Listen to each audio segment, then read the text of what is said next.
Hello and thank you for tuning into Theater Arts Society's Talkback for the Drama Department's main stage production of Dr. Faustus, written by Christopher Marlowe and directed by Dr. Justin Blum. My name is Steele Prefontaine and I'm one of the first year representatives for TAS this year. We've collected questions through our Instagram at Theater Arts Society, and we will be asking questions on behalf of our audience. First, congratulations to the whole team on creating such an incredible show. If you could please share your name, pronouns, and your character role, that'd be appreciated. Hi, I'm Toby. He, him. I play Good Angel number 3. I'm Kate Carter. I use they, them pronouns, and I am Bad Angel number 1. My name is Claire Smith. I play Evil Angel number 2 and any pronouns. I'm Graydon McKay, he, him, and I play Dr. Faustus. Jess Syrick, she, her, and I play Mephistopheles. I'm Carlson, they, them, and I was the stage manager. And I am Dr. Justin Blum. I use he, him pronouns, and I was the director and cutter of the script. Justin, we received a lot of questions regarding the time period of the piece in relation to the design elements. Can you please talk us through the process of creating this world? It started out with the very clear image in my mind of the swing. And the idea that at some point in the show, Faustus would swing back and forth between good and evil. So the swing was sort of like the big metaphor at the heart of the play. To me, and I thought, okay, well, where are swings? Swings are in playgrounds. Playgrounds go in schools. Play is set in a university. And then the sort of 1950s-ish aspect of it came from thinking about what kind of playground did I want it to be? What kind of textures did I want it to be? I didn't want it to be a modern playground that was very safe and rubberized and sanitized for children's protection. So it needed to be an older playground, and I thought about the idea of how the 1950s are sort of this period that a lot of people look back to with nostalgia, and in fact waves of nostalgia. Like every 20 years there's 50s nostalgia. That's something that Julia's design really cleverly picks up on, is the fact that there was 2000s 50s nostalgia and 80s 50s nostalgia and 70s 50s nostalgia. And in fact it wasn't actually necessarily that great or any different a period of time. History is all, there's good stuff and bad stuff happening at any given period in history, and also I just wanted the evil angels to be really cool. That aesthetic lent itself well to a really clear delineation between good angels and evil angels, with the evil angels being clearly cool and attractive in that sense. The technical process for the show seems to have been one of the big focuses of conversation. And then Jess, could you please tell us a little more about the process incorporating such an interactive set, pyrotechnics, and so many costume pieces? Do you want to go first? I was going to say you can go first. All right. As the stage manager, I am used to tracking blocking of actors, where they go, at what time, with relation to what things. But now you add another layer of, and also the set is doing that. So it was really a process between Oakley and I, my ASM, to figure out how to best track that in a way that stayed consistent while still altering with how the set was changing around us. So what we ended up doing was tracking blocking based on the numbers of a clock, because if people look closely at the set, it is a clock. There is we labeled 12 o'clock as being the upstage platform where Liliana was standing, that's our good angel, and then 6 o'clock as being the evil angel's platform, that's for now. And then we just tracked okay, and then Graydon stepped forward, but it's to 7 o'clock, and then Graydon stepped forward, was 8 o'clock, and then Graydon stepped forward again. It was a very, very fun little process, and I feel like I learned a lot, just even in the blocking tracking, which is something that I thought I knew how to do, but they can always teach you new things. Yeah.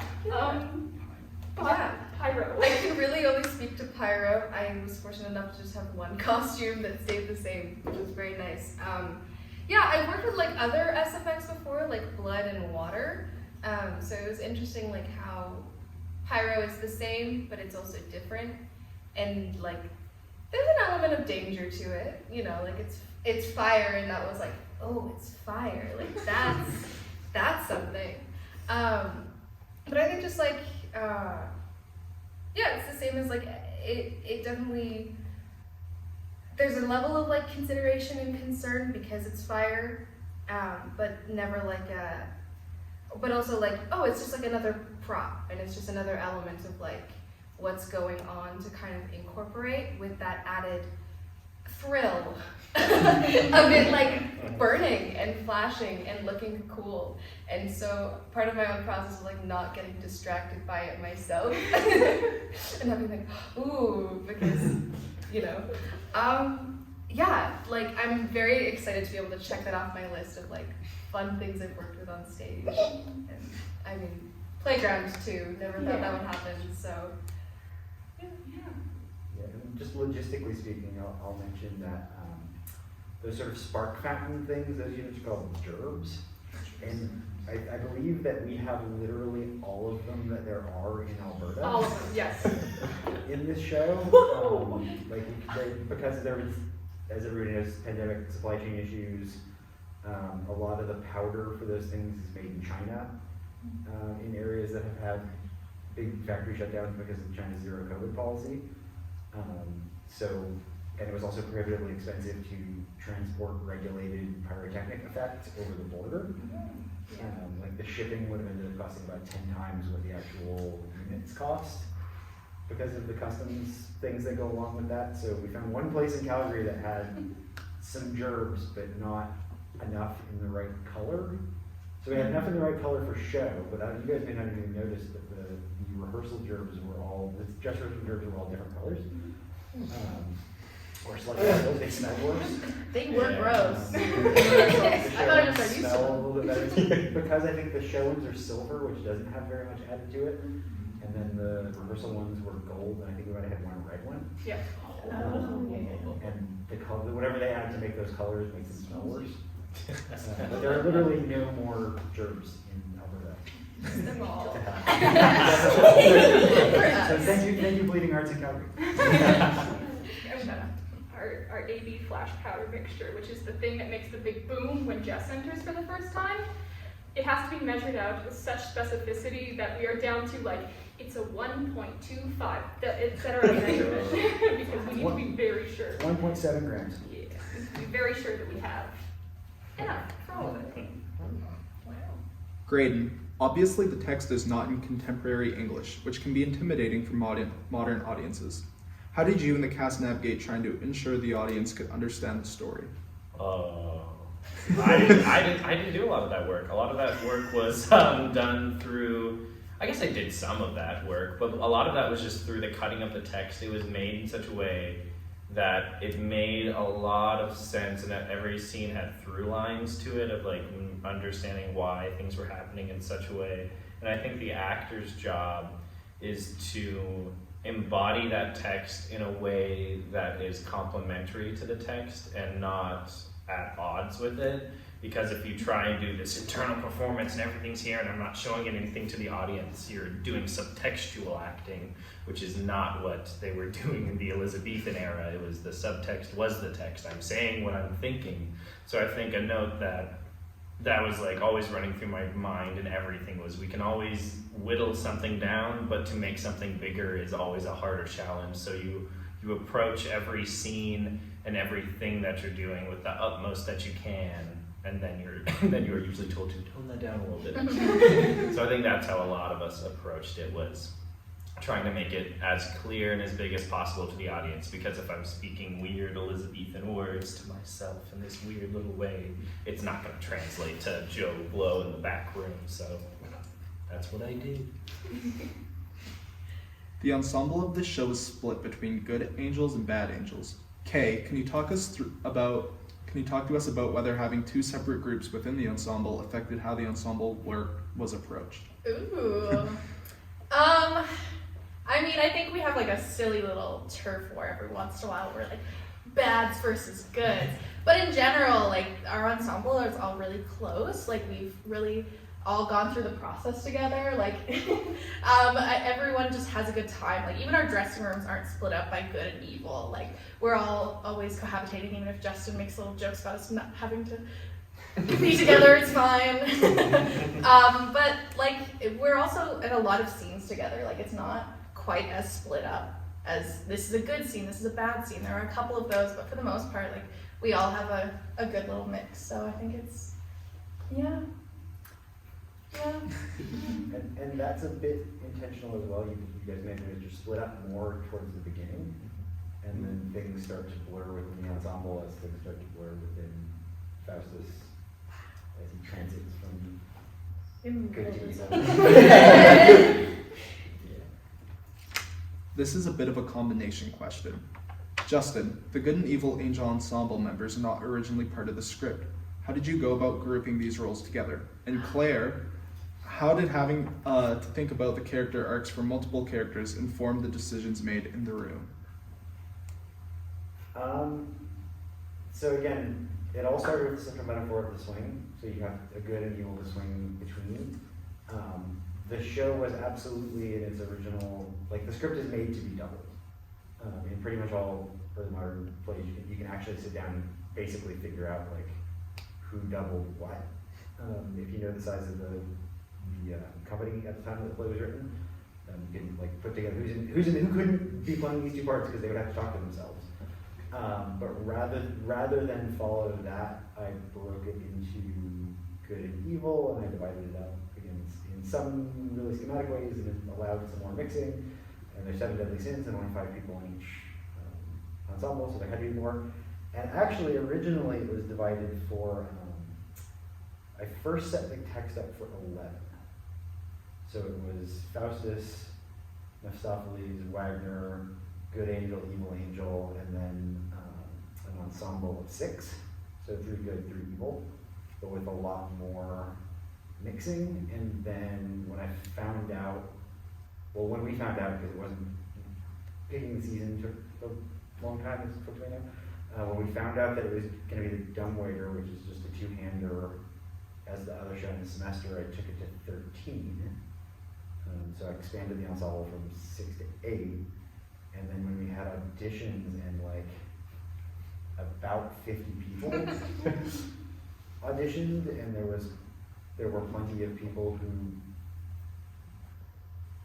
auditioned well and were deserving of a chance, and lots of people who needed portfolio credits, and so I took it from 13 to 15 for the show, which, you know, as folks know, every one person you add to a rehearsal process multiplies your scheduling difficulty by about 6-fold.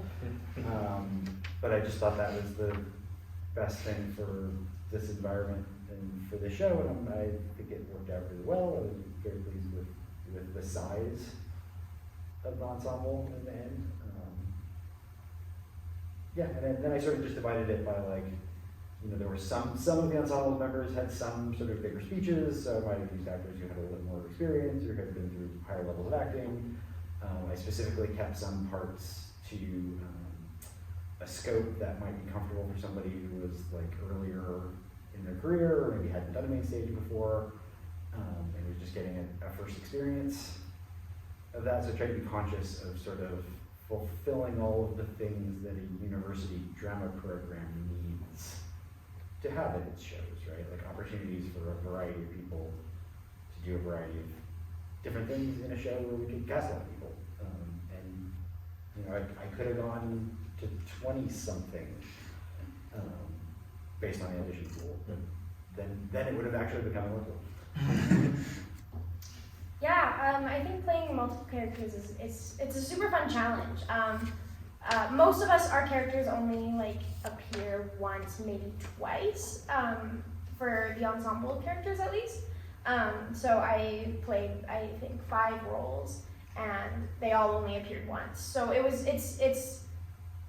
it's a little bit easier because you don't have to find a through line for every single character because they're seen once, and then you get to kind of let them go. But you really have to like focus in on that scene and be like, okay, in this scene I'm this person, and so I feel this way about this. I feel this way about what's happening on stage, which it's going to change from each scene you're in, So I like some of my reactions are very different as one character than they are to another because obviously they're different characters. And I found that like the costume elements help with that.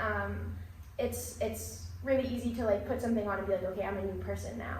I'm playing this character, or to take something off and say, now I'm this character. So I found it a really fun challenge to play multiple characters, and it gives me a chance to kind of play with different ideas because I have 5 characters that the idea's gotta work for one of them, right? So yeah, it's been really fun for the ensemble, I think.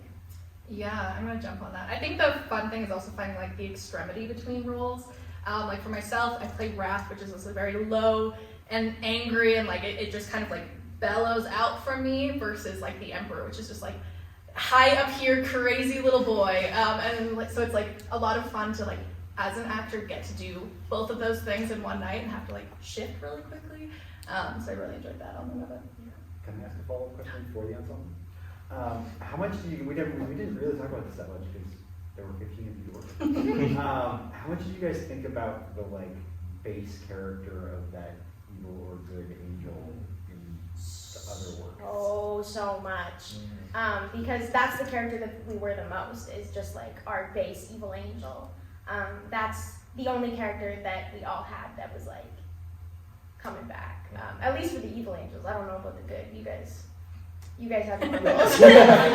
But there are scenes where our purpose is to just interact with Dr. Faustus as evil angels. And I think that there was a lot of like personalization for that because we were all dressed so differently, we all look so different, and I think that we each got to take a little bit of a different spin on our evil angel. But I thought about it a lot because I was like, why is my character wanting to drag someone to hell? Like I've got to have a motivation for dragging Dr. Faustus to hell at the end, just like as my evil angel. And I actually had the most fun with just my evil angel because I thought it was the most like movement based, and that's been a lot of fun. Yeah, no, I definitely agree with that. I don't know, there have been a couple times where I kind of had this like feeling of like as if my base like possesses these ensemble characters, like possesses the little emperor to like get what he needs out of Faustus and those sort of things. But it's definitely interesting having that base and then also like all of those transitional things that we do as ensemble. What's the sense of like we're pretending to be characters, pretending to be other characters? So I think you have to like establish that your base character first, like as a good person. It's like, okay, like I'm a smart little like nerdy kid is how I like embraced it. And then it's like, okay, but now I'm like, there's like the Duke, and it's like, how does the nerdy kid try and act super cool in front of everyone? So it's like, it's fun to figure out who you are first and then figure out how that person's going to play a different role. Toby, this show had a musical director, which I think intrigued a lot of people prior to seeing the show. Were there any challenges regarding incorporating music in the show in such an unexpected way? As a non-musical person, at first it's like scary to embrace that, but I think where we stand now is you just need to have fun with it. Like when you first do it, you're like, okay, this is your note, and like Casey was like, okay, if I give you your starting note, would it help? No. I've got nothing going for me musically. So it's scary to be like, oh, now I have to sing. But I think just messing around, like being a kid pretending to sing, goes back to that like previous question where it's like you just need to have fun with it and kill it with confidence, even if you're not great with it. So yeah. We always like to end our talkbacks with this question, since it's just a fun time to reflect on the process. But tell us either a favorite moment from the show or a favorite moment from the process. Who wants to start? No one. I think for the process, we would always do a warm-up game. And not necessarily like everyone joined in, but we would play Foursquare, and it was just a moment that like we could pretend to be kids in the space, play around with each other, like, bond with each other, and then like build like a little family in the cast, which was nice. And yeah, it like also goes a sense of like play and just messing around before it was like, okay, time to work. So that was my favorite part of the process for sure. Oh, everyone's looking at me. Cool. love watching the little Pope scene. I think watching Casey and all the little good angels run around and scream. And it's really funny sitting in the green room being able to hear the speaker because while I know that scene is so hilarious because they're all screaming their heads off, it sounds like it's a terrifying like murder scene. Like you just hear everyone screeching and like, oh, it's just so much fun to just sit back there. Yeah. I think my favorite part of the process was the movement rehearsals, the ones where we, I think the very first one especially, when we really were like, they were like, okay, evil angels, move as a group, okay, good angels, move as a group, and just like, kind of like, that first movement rehearsal where we started to get into our characters and get into our bodies and really like, become our characters. That was really fun for me. When reflecting back on all aspects of this process, from my first callback to the first rehearsals to table work to moving throughout scenes to memorizing lines, the one through line I always had in it was my co-actor Jess. So I can never pinpoint a moment throughout the process that I'm like, this is my favorite moment, because the whole thing comes to me in images. But in all of those, I always find Jess. So I would say, if anything, Jess was my favorite moment in the process. That's so nice! Oh God. Yeah, beat that. Wow. Great wins the Q&A. I'm taking the hell extra hard. Yeah. Watch out. Okay, thank you. I was gonna say, I think, not to contrast, because that has been also like a highlight for me, I think, is working so closely with one other person. But our first run through, where it was finally like the first rehearsal I've been at with everybody, and like watching the work that like other people had been doing that I hadn't like seen or been privy to at all yet, was like, oh, like this is a show and like we're all here, and it was just such a moment where it was just like a lot of like fulfillment. I was like, yeah, like I get to see everybody else and feeling like very, yeah, I don't know what the word is. Yeah, a lot of stuff. I'm gonna pick one. One of the rehearsals we had with just you two working together, Graydon and Jess, where you guys were moving together and figuring out how to, yes, pushing on either end of that stick, and kind of creating like a language between you two that just through movement was very, very cool to watch. Awesome. Just kind of stole mine. Because it is working on an ensemble show like this, where you have some principals and you see them a lot, but then you have a lot of people you see a little bit at a time, and it can feel very fragmented, and like the hardest thing to do as a director is keep sight of where everything is going, especially when you're like, you got 15 people's real lives in your schedule, and things are always changing, and people are having things come up, and M's considerable scheduling and rescheduling prowess saved the day on a number of occasions. But yeah, once we got into run through, once we got into dress rehearsals and seeing everybody see each other's work and have fun sharing it and beginning to play, right? I mean, it's a shame that we only got a limited number of rehearsals on the actual set. Yeah. But even with that limited number of rehearsals, the things that like,